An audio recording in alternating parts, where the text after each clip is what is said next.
Eso era lo que necesitaba. Esa oración, esa frase, incomódanos. Oh, gracias, Señor. Gracias, Aarón. No sabes en lo que te has metido, tío.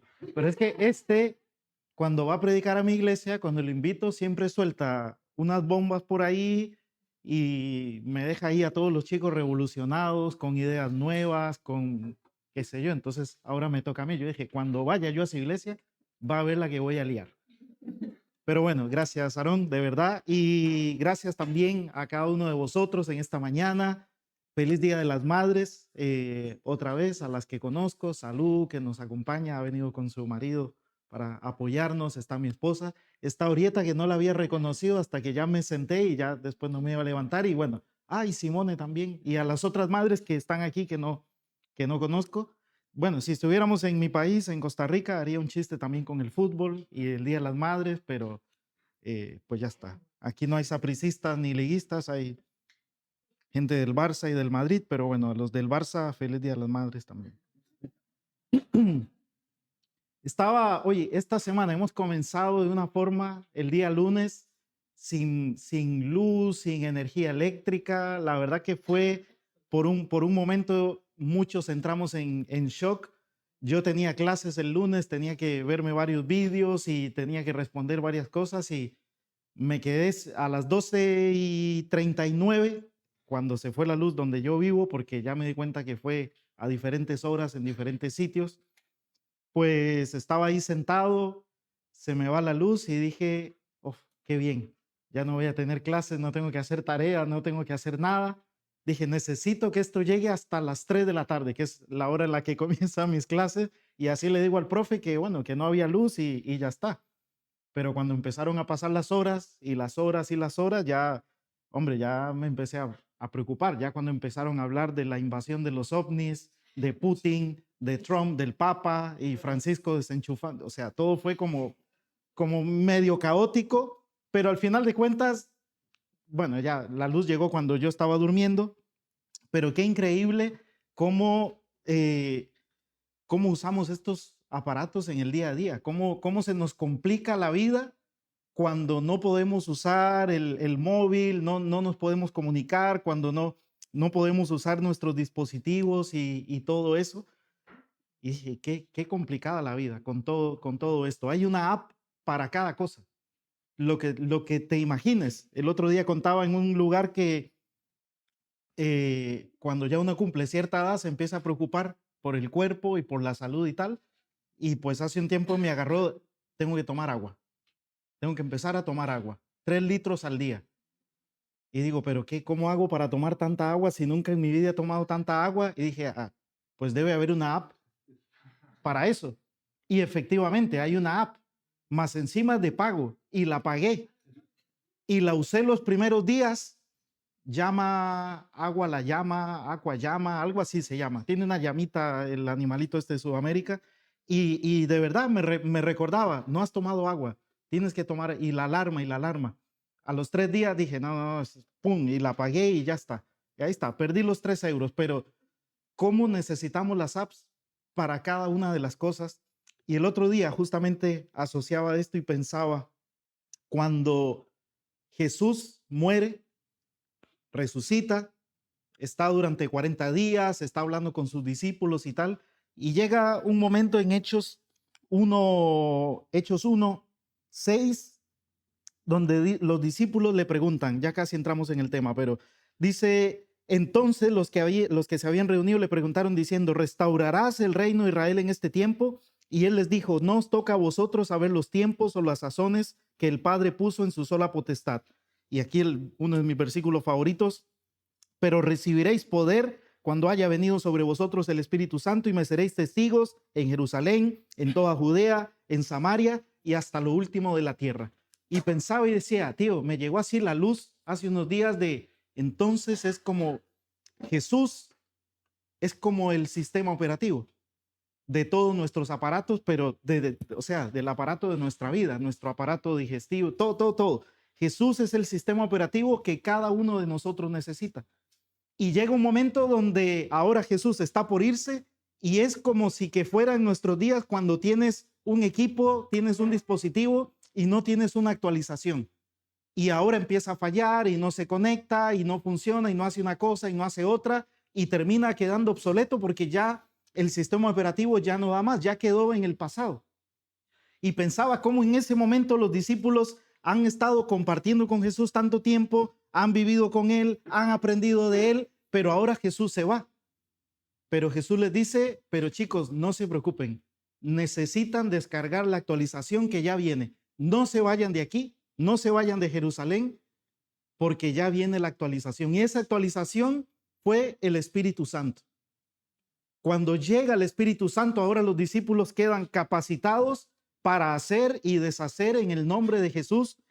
Como dice aquí, van a recibir poder, van a ser testigos, van a hacer un montón de cosas. Ya ahora Jesús no estaba físicamente, ahora estaba el Espíritu Santo que los iba a acompañar, que los iba a llenar de poder para que ellos pudieran actuar en el nombre de Jesús. Entonces pensaba en esto y decía, si podemos poner la imagen allí, pensaba en esto de las apps y quiero compartir con vosotros justamente hablando de las apps. Quiero hablar sobre la iglesia, quiero hablar sobre este grupo de hermanos que os reunís aquí, los que se reúnen en mi iglesia también. Quiero hablar de la iglesia de Cristo y quiero hablar cómo el Espíritu Santo nos ayuda para que estemos juntos, pero también para que nos pongamos en marcha. No es para que estemos quietos, no es para que estemos allí queditos. Entonces, cuando llega el Espíritu Santo, las cosas cambian ahora para los discípulos. Cuando llega el Espíritu Santo, la iglesia comienza a moverse de una forma en la que yo sé que muchos de vosotros habéis leído el libro de los Hechos y nos encanta todo lo que ocurre allí. Pero quiero comenzar hablando acerca de la primera A de app. ¿Va? Vamos a pensar en una app y vamos a hablar acerca de la primera A, la siguiente. La primera A es apasionados por Jesús. Quiero, ahora sí, vamos a ir leyendo algunos textos en Hechos capítulo 2. Hechos 2 del 1 al 4. Si lo queréis buscar, o nos queréis escuchar a los que vamos a leer, pero dice así, Hechos 2. Ya ahora los discípulos están esperando, ya viene la actualización y dice Hechos capítulo 2, 1 al 4 y también voy a leer el verso 42, la primera parte. Cuando llegó el día de Pentecostés, estaban todos unánimes juntos y de repente vino del cielo un estruendo como de un viento recio que soplaba, el cual llenó toda la casa donde estaban sentados. Y se les aparecieron lenguas repartidas como de fuego, asentándose sobre cada uno de ellos, y fueron todos llenos del Espíritu Santo y comenzaron a hablar en otras lenguas, según el Espíritu les daba que hablasen. Y el versículo 42, la primera parte, dice que esta iglesia que se forma allí perseveraba en la doctrina de los apóstoles. Cuando una persona, cuando una iglesia está apasionada por Jesús, muestra los indicios que mostraba esta primera iglesia con lo que hemos leído aquí. Las cosas espirituales, las cosas que venían de Dios, hay cosas prácticas que nosotros podemos hacer como cristianos, pero también hay cosas espirituales que nosotros necesitamos hacer. Y aquella primera iglesia, cuando llega el Espíritu Santo sobre cada una de estas personas, comienzan a actuar y comienzan a moverse ahora guiados, ahora dirigidos por el Espíritu Santo de Dios, y la forma en la que esto se manifiesta en su vida personal, pero también en la iglesia, es muy simple. La parte espiritual era una iglesia que estaba deseosa, estaba hambrienta por escuchar la palabra de Dios. Esto es lo primero, queridos amigos. Esto es lo más básico, tener hambre por la palabra de Dios. Yo no sé con cuánto de la palabra tú te conformas o con qué profundidad de la palabra tú te conformas, pero una buena señal de una persona que está realmente apasionado por Jesús es ese gustito que le agarra la palabra de Dios. A mí me gusta, yo nunca he sido de eso, pero a veces digo, tío, tal vez debería empezar a hacerlo para dejar testimonio, pero yo no sé cuántos de vosotros, si venís de familia cristiana, habéis visto si tenéis abuelos cristianos o padres cristianos, habéis visto las Biblias de vuestra madre, vuestro padre, vuestro abuelo, En mi familia, mi madre fue de las primeras en conocer al Señor, así que no vengo de una tradición evangélica de muchos años, pero yo sí sé que cuando yo agarro la Biblia de mi mamá, es una Biblia que está llena de notas y colores y puntos de conexión que, hombre, que casi, no sé si ha escrito ya casi más mi madre en esa Biblia que lo que ya estaba escrito ahí. Pero a mí me denota eso, me denota esa pasión por leer la palabra del Señor. El pastor Ríos, el padre de Salud, que ya no está con nosotros, el otro día Salud me mostraba una de sus Biblias y ahí siempre con notas, con cosas, y uno dice, es que sí, es que es verdad. Un cristiano apasionado por Jesús necesita perseverar en la enseñanza, necesita ser enseñado a través de Dios, lógicamente, tu devocional personal, tu tiempo con Dios, tu tiempo de estudio, pero también lo que tú puedes aprender en la iglesia. Aquellas personas a las que Dios ha dado dones especiales para que, no sé si te pasa, que de pronto se para alguien aquí al frente, abre la Biblia y te habla de un pasaje que tú lo has leído 1000 veces y ahora llegan 1000 ideas más y dices, wow, qué bien. Esa pasión por la enseñanza, ese crecimiento en conocer y en profundizar con la palabra de Dios es lo que muestra que hay una persona que está apasionada por Dios, y una iglesia que está apasionada por Dios es una iglesia que pone énfasis a la palabra. La otra cosa que vemos allí en estos versículos es la oración.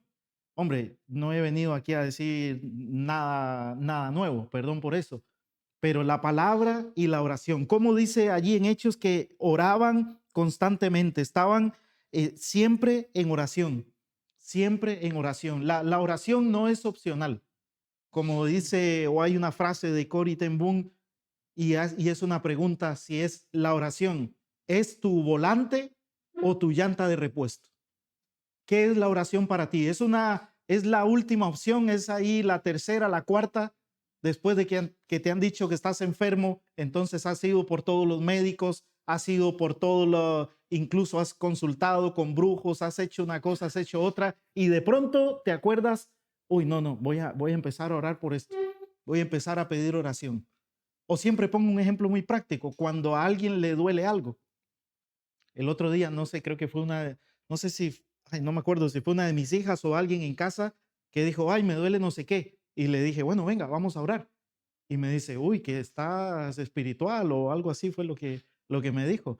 Pero digo, no deberías, claro, porque nunca lo hago, porque lo primero que hago es decirle, bueno, dile a tu madre a ver qué pastilla, si el paracetamol o el o el enantium bebible, lo que sea.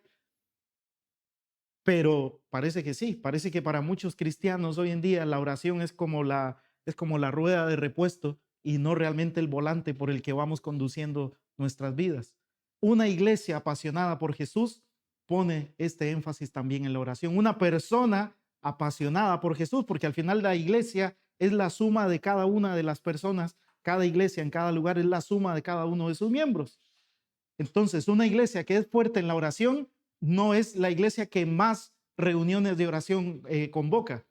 Es la iglesia que más su gente ora en casa por su cuenta. Y también se reúnen para orar. Pero la vida de oración, así como la vida de la palabra, no depende de ir a la iglesia un día específico de la semana para que te pongan a orar, para que te digan por qué orar o para que te pongan a leer y te digan qué leer. Una iglesia apasionada por Jesús, una persona apasionada por Jesús. Entonces, en la parte espiritual, esta primera iglesia estaban orando. En la parte espiritual, esta primera iglesia estaba leyendo, estaba profundizando en la palabra, pero también en la parte espiritual, como leíamos ahí en el libro de los Hechos, esta iglesia habían milagros, habían milagros. Este es un tema un poquito escabroso en nuestros días, porque cada vez la gente cree menos en los milagros. Pero yo cuanto más leo el libro de los Hechos, más me doy cuenta que Dios lo puede seguir haciendo.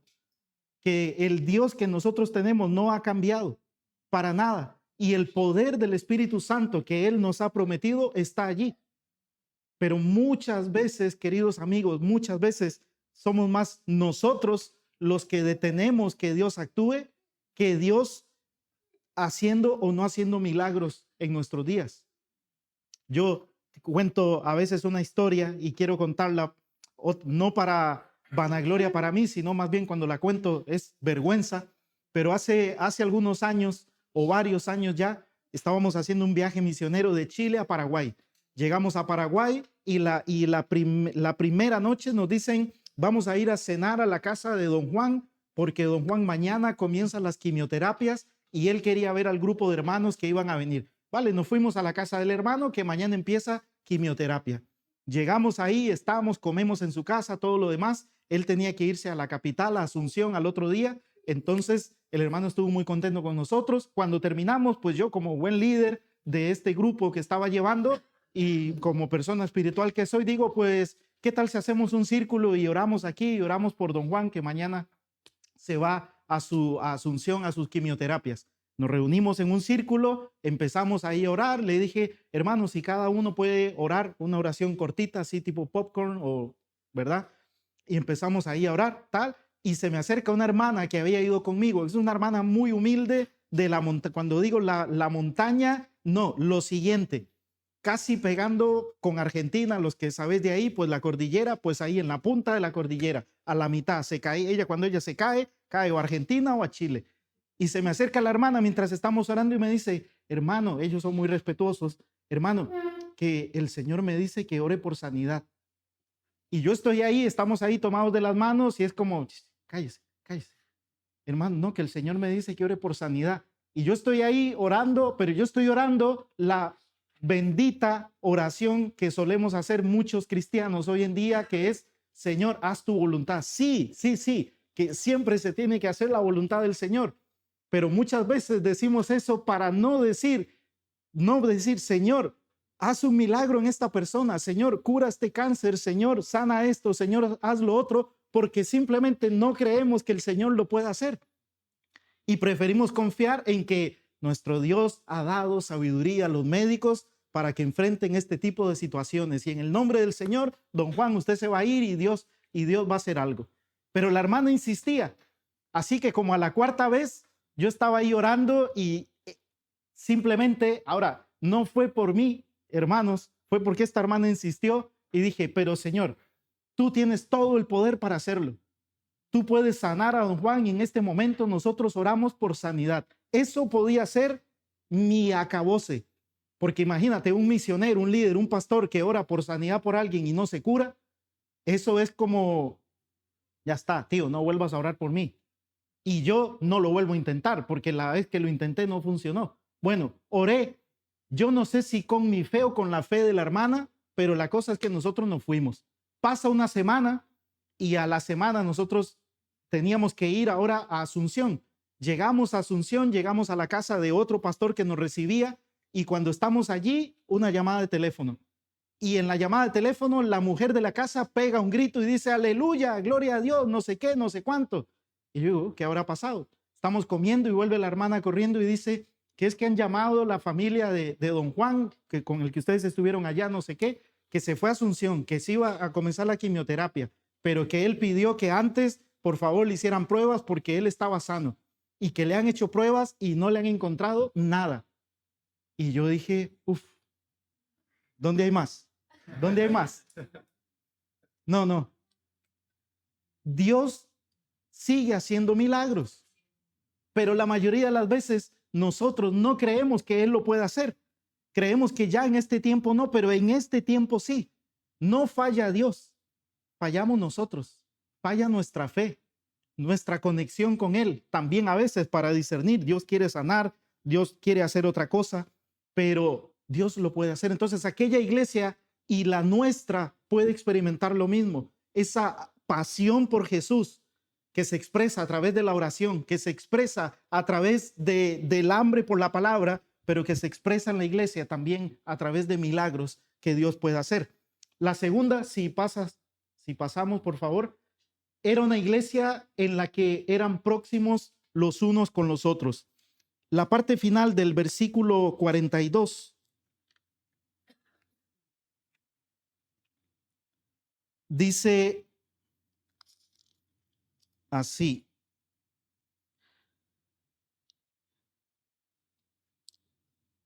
en la comunión los unos con los otros, en el partimiento del pan y en las oraciones. Y verso 43 dice, y sobrevino temor a toda persona, muchas maravillas y señales eran hechas por los apóstoles. Pero el verso 44, todos los que habían creído estaban juntos y tenían en común todas las cosas y vendían sus propiedades, sus bienes, los repartían a todos según la necesidad de cada uno, perseverando unánimes cada día en el templo, partiendo el pan en las casas, comiendo juntos con alegría y sencillez de corazón, alabando a Dios, teniendo el favor del pueblo, y el Señor añadía cada día los que habían de ser salvos.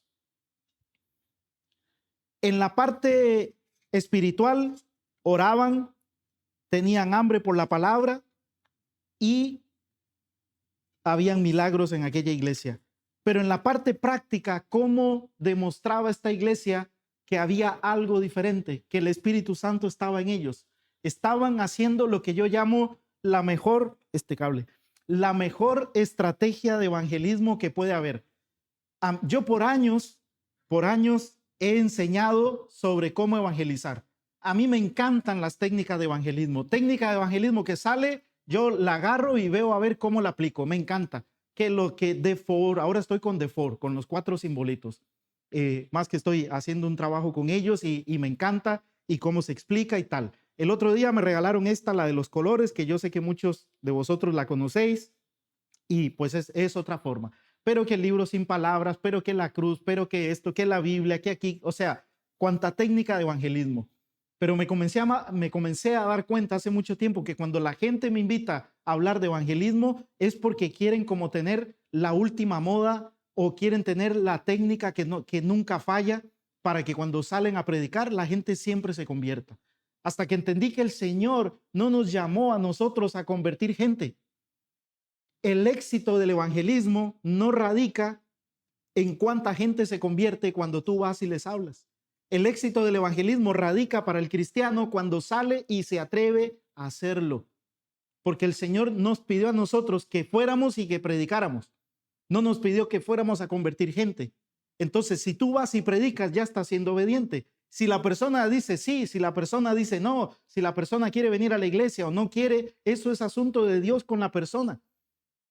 Pero como nos hemos acostumbrado o hemos pensado que el éxito de evangelismo está en cuántas personas se convierten conmigo a lo largo de mi vida o en una salida evangelística o tal, entonces siempre estamos buscando qué es lo más novedoso, qué es lo más nuevo, qué es con lo que más la gente va a decir que sí. Pero sabes que la primera iglesia crecía, esta iglesia de Hechos, crecía, y la gente yo no la veía con The Four ni con el libro sin palabras. Lo que la gente estaba haciendo era viviendo un cristianismo donde Jesús era reflejado en el día a día. En lo práctico, esta gente estaban practicando la hospitalidad y la comunidad real. Siempre hablamos de iglesia como comunidad, pero es una palabra que muchas veces a muchas iglesias, sinceramente la vuestra yo no la conozco. Conozco a algunos de vosotros que os reunís aquí, más Aarón, pero por lo menos de donde yo vengo, la palabra comunidad nos queda demasiado grande. Somos muchas cosas, pero comunidad cuesta mucho, porque para ser comunidad tienes que sacrificar, tienes que dar mucho, tienes que dar de lo que tienes, principalmente tiempo. Y hoy en día nadie transa su tiempo. Muchas veces hasta preferimos más dar dinero que tiempo. Pero para construir comunidad necesitas tiempo. Y aquella gente en lo práctico nos llevaban 1000 años luz. Por eso el otro día escuchaba a un predicador y ¡pum! Abríamos los ojos. Sí, a mí tampoco no me gusta mucho el término iglesia primitiva. A mí siempre primitivo me sonó unga bunga y me sonó como a algo así. Este predicador decía, primitivo suena como que no era lo completo, como que no era lo real. Y ahora en estos días, ¿qué somos nosotros? Entonces, si aquella era la primitiva, esta es la iglesia moderna. Y si es la moderna, entonces es como la más actualizada, la que está más ahí. Y este hombre decía, no, para nada. Aquella iglesia era el modelo, aquella iglesia era la real, era la actual. Y lo que nosotros tenemos hoy, lamentablemente, en muchos lugares, reuniéndose cada domingo, es una copia barata de aquella primera iglesia. Gente que se reúne sin propósito, gente que llega ahí y no se conecta con Dios.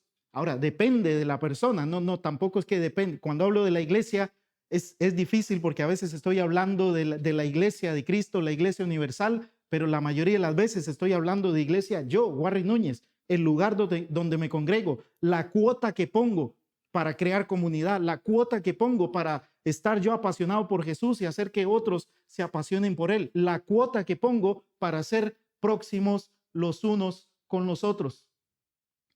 Pero aquella iglesia, en la parte práctica, hospitalidad, comunidad, aquella iglesia en la parte práctica compartían lo que tenían, ayudaban a los necesitados. Aquella iglesia en la parte práctica vivía con sencillez y alegría, es decir, una fe atractiva y coherente.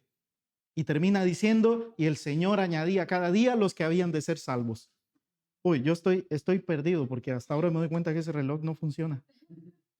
Vale, no sé, me deben de quedar como 7 minutos, calculo. No, Aarón se acaba de reír. Vale, 5.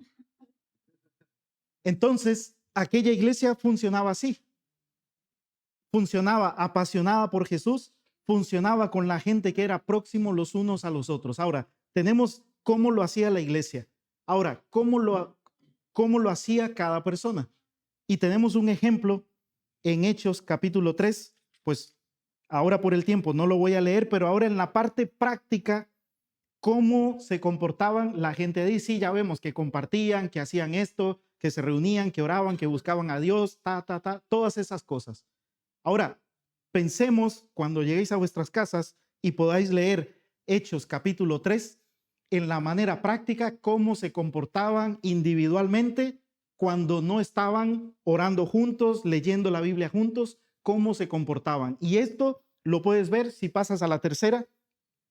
Era una iglesia que estaba presente en las necesidades. Dice Hechos 3 que Pedro y Juan subían al templo. Cuando estaban yendo al templo, había un hombre, un cojo ahí, que les pidió dinero. Ellos le dicen, ellos se acercan, se detienen, lo ven, hablan con este hombre, le dice, mira, no tengo oro ni plata, lo que tengo te doy. En el nombre de Cristo, levántate. Extendieron su mano, lo levantaron y el hombre empezó a caminar y había ocurrido un milagro. Y a través de ese milagro, otra predicación de Pedro y otro montón de gente que se une a la iglesia. Ahora, otra vez, ¿cómo funcionaba en lo individual? En el tema de iglesia, apasionados por Jesús, leyendo la Biblia, orando juntos. En el término de como iglesia, el estar próximos los unos a los otros, la comunión era real, no era ficticia, era real. Pero ahora en el día a día, ¿cómo se comportaba cada uno? Pues así. Muy simple, como acabamos de leer. Primero, estas personas, ahora ya hablamos de individuos, eran personas que no estaban quietas. Ellos no estaban esperando que todo tenía que suceder en la iglesia. La vida espiritual de ellos no giraba solamente en torno a la iglesia. Eran personas que estaban en movimiento. Ellos se reunían en las casas, oraban y tal, pero todavía como judíos, todavía visitaban el templo y eso, pero no estaban ahí sentados esperando, bueno, y entonces todo lo bueno va a tener que venir aquí estando, no, en movimiento. Entonces, la primera cosa de estas personas, ejemplo práctico, no estaban sentados, estaban en movimiento. La segunda cosa, se detienen ante la necesidad. No es solamente moverse, no es solamente que tú estás activo y estás viendo, estás con los ojos abiertos qué es lo que está pasando, sino que ellos ven la necesidad y se detienen. ¿Cuántas veces nosotros, cuántas veces yo, Warren Núñez, veo la necesidad y no me detengo? ¿Cuántas veces el Señor me da una bofetada porque no actúo como debería actuar? El otro día salimos a caminar el lunes, ya estaba oscureciendo, vamos caminando, no había luz todavía, vamos por allí caminando y de pronto van delante de nosotros una parejita de lesbianas. Y ellas van tomadas de la mano. Y claro, voy yo ahí detrás, don perfecto, y las voy viendo y haciendo todas mis conclusiones. No, oh, es cómo está perdido el mundo, aquí, allá, lo que sea. Vale, voy pensando en eso. Van un poquito adelante de nosotros. De pronto se detienen donde hay un grupito de mujeres con maletas, 2, 3 personas, se detienen ahí. Y en cuanto yo paso al lado de ellas, el Señor me permite escuchar, bueno, a mí, a mi familia, nos permite escuchar que estaban hablando en inglés y se estaban diciendo, es que estas mujeres no tienen dónde quedarse, no tienen dónde dormir. Y entonces nosotros avanzamos un poco más y nos quedamos. Dijimos, que no tienen dónde quedarse, pues llevémoslas a casa. Pero ¿sabéis qué? ¿Sabéis quiénes se la llevaron a casa? Esta pareja de chicas que iban adelante de mí. Ellas se la llevaron a casa. Yo lo pensé, si hubiese sido realmente una persona que está más activa en esto, lo escucho y me detengo inmediatamente, me meto en la conversación. Pero seguí avanzando y fue como 30, 40 metros más que reaccionamos y dijimos, no, pero si no tienen dónde quedarse, llevémoslas a casa. Pero ¿sabes qué? Alguien ya había reaccionado antes que mí. Entonces, ¿qué clase de iglesia mostramos nosotros cuando a veces la gente de afuera es mejor persona, es mejor vecino, mejor ciudadano que nosotros mismos? Entonces, ¿qué clase de iglesia mostramos a la gente? ¿Qué oportunidades tenemos de mostrar que aquí esta comunidad hace las cosas diferentes cuando no hacemos las cosas diferentes? Cuando son otros los que actúan primero que nosotros. Pedro y Juan se detuvieron ante la necesidad. Esa pareja de chicas se detuvo ante la necesidad. Yo me detuve, pero ya fue tarde. Ya fue tarde, aunque fue apenas 30 metros más adelante. Pero digo, me detuve. ¿Cuántos de nosotros, o mi versión de Warri hace una semana, hace 15 días, hace un año, lo escucha y pasa de lejos? O a veces ni siquiera escucho, porque voy metido en lo mío, voy haciendo lo mío, voy con mis cascos, voy escuchando, voy en mi mundo y no escucho la gente alrededor mío, personas que están llorando, personas que están en una llamada por teléfono, terminando con su pareja o recibiendo una mala noticia o un montón de cosas, pero yo, como estoy en mi mundo de Bill Pap, eso no se entiende aquí, solo Orieta, estoy en mi mundo de fantasía, el mundo de Yuppie, no me doy cuenta de lo que pasa y me pierdo 1000 oportunidades de mostrar que la iglesia está presente en las necesidades. Aquella iglesia, pues sí, lo había entendido. Entonces Pedro y Juan se detienen, pero ahora no solamente se detienen, sino que miran a esta persona, lo levantan y sobre todo dan lo que tienen. Dios, Iglesia Atelier, no te pide que sea la iglesia con más dinero de Málaga para que des. Dios te pide que des de lo que tienes. Y Pedro y Juan dieron de lo que tenían. Tenían a Dios y eso dieron. Tal vez vosotros tenéis más. Tal vez muchísimo más. Y podéis dar eso y podéis dar lo otro. Pero el problema es cuando no estamos dando absolutamente nada.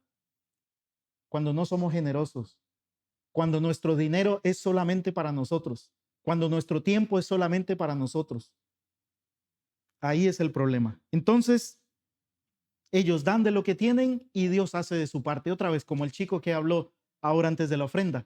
Dieron lo que tenían y Dios hace el resto, hace un milagro. Pedro y Juan dieron de lo que tenían y otra vez Dios hace un milagro. ¿Os dais cuenta? Así funciona. Pero cuando no das, no vas a experimentar. Cuando no das, no lo vas a ver. Cuando no das, no lo vas a vivir. Y ahora hablo como personas, pero también hablo como iglesia. Entonces, una iglesia de gente apasionada por Jesús, una iglesia de gente próxima los unos con los otros y una iglesia que está presente en las necesidades. Simplemente termino hablando de la necesidad y es que, queridos amigos, la necesidad es mucha y la necesidad es muy grande. Aquí en Málaga hay mucha necesidad, en España hay mucha necesidad, pero en el mundo hay mucha necesidad. Hay un cantante cristiano, en mis días equivalía a Elevation o a Bethel, que se llama Marcos Witt en español. Y hace muchos años sacó una canción que la canción dice, enciende una luz. Muchos la conocéis, ¿verdad? Y muchos habéis encendido una velita cantando Enciende una luz. Pues yo me preocupé mucho el otro día, porque en esa canción, a la mitad, Marcos Witt dice, en el mundo hay más de 2.4 mil millones de personas que nunca han escuchado el nombre de Jesús y sigue hablando, ¿vale? Pero eso fue, no sé, 15 años, 20, no, 25 años atrás tal vez. Y yo dije, pues, somos la iglesia moderna, ¿no? Pues ya el tiempo avanzado, la iglesia ha avanzado, la iglesia ha crecido. Pues el otro día, revisando las estadísticas de misiones, en los tiempos que Marcos Witt cantaba esa canción, eran 2.4 mil millones de personas que nunca habían escuchado el nombre de Jesús. En nuestros días, no ha bajado. En nuestros días son 3.000 millones de personas que nunca han escuchado el nombre de Jesús. Y ahora tú dices, hermano, pero bueno, eso es allá al otro lado del mundo. Aquí en España hay mucha necesidad. Sí, pero el poder que los discípulos del Señor recibieron era para ser testigos donde estaban y a cualquier lugar donde fueran, a donde el Señor mismo los iba a llevar. El poder del Espíritu Santo que ellos recibieron no fue para que el culto se pusiera bueno y se encendiera y aquí estuviera todo el mundo dando vueltas, girando, pum, 360, salto mortal y todo lo demás. El poder que ellos recibieron del Espíritu Santo era para capacitarlos a tal punto que ellos terminaron dando su vida por predicar el Evangelio, dando la vida. Y a veces nosotros no queremos ni dar una ofrenda. A veces nosotros no queremos ni dar un folleto a una persona en la calle, ni nos atrevemos a nada, a dar nada. Una iglesia apasionada por Jesús que tiene el Espíritu Santo está dispuesta para hacer lo que sea que tenga que hacer para compartir el Evangelio aquí y hasta lo último de la tierra, llevando el nombre de Jesús a aquellos lugares donde todavía no ha sonado. Así que, querida iglesia Atelier, os invito a ser una iglesia apasionada por Jesús, a ser una iglesia de personas que sean cercanos, pero realmente cercanos, comunidad los unos a los otros y presentes en las necesidades, no solamente de vuestra iglesia, sino de Málaga, de España y del mundo. Quiero terminar solamente poniendo un vídeo, ya me siento con el vídeo, pero es una invitación. Nosotros hacemos un campamento de misiones, no es un campamento de jóvenes exclusivamente, no es un campamento de la iglesia en la que yo sirvo, es un campamento para personas que quieren explorar y saber más sobre este tema de la misión de Dios y cómo el Señor nos puede usar a nosotros para ser sus testigos, como leíamos ahí en Hechos 1:8, tanto aquí como afuera de aquí. Tiene la particularidad que tiene la oportunidad de venir a aprender durante 3 días, digámoslo así, formación. Es un proceso de 3 años, es decir, cada año que vienes durante 3 años es diferente, pero tienes también la posibilidad de ir a un viaje misionero dentro de España o fuera de España. Fuera de España queremos ir este año a Senegal y a Macedonia del Norte. Dentro de España estamos yendo a Valencia y a Mallorca. Y lo de Mallorca, pues también el año pasado estábamos allí. Cada día, por primera vez en mi vida, vi algo que yo siempre me dijeron, eso en España no sucede, pero yo lo vi en Mallorca el año pasado y quiero ir de nuevo este año. Cada día, cada noche, 40, 50, 60 personas aceptaban a Cristo con evangelismo en las calles de Mallorca y algunos se bautizaban de una vez. Si quieres más información de comisión, si quieres más información de Mallorca, tenemos aquí lo de Mallorca, tenemos aquí lo de comisión y podemos hablar. Entonces, si pones el vídeo y no hay vídeo, vale, no importa. Se lo mando a Aarón y después Aarón lo comparte con vosotros. Permitidme orar. Señor, gracias por esta mañana, gracias por este tiempo y gracias por mis hermanos. Señor, tú tienes a tu iglesia en cada lugar, Señor, donde tú la necesitas. Por eso has establecido un punto, Señor, en este lugar que tiene una labor específica, Señor, en un tiempo específico.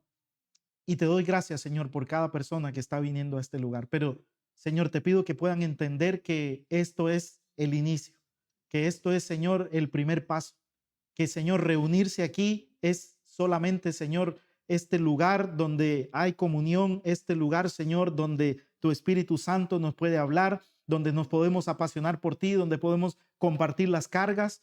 Pero, Señor, una vez que cruzamos esa puerta, hay un mundo lleno de necesidad que está esperando urgentemente a hijos tuyos llenos de tu Espíritu Santo. Te doy gracias, Señor. Bendice esta iglesia, bendice a sus pastores, bendice a sus líderes y úsalo, Señor, para llevar tu evangelio desde el lugar donde están hasta lo último de la tierra. En el nombre de Jesús. Amén y amén.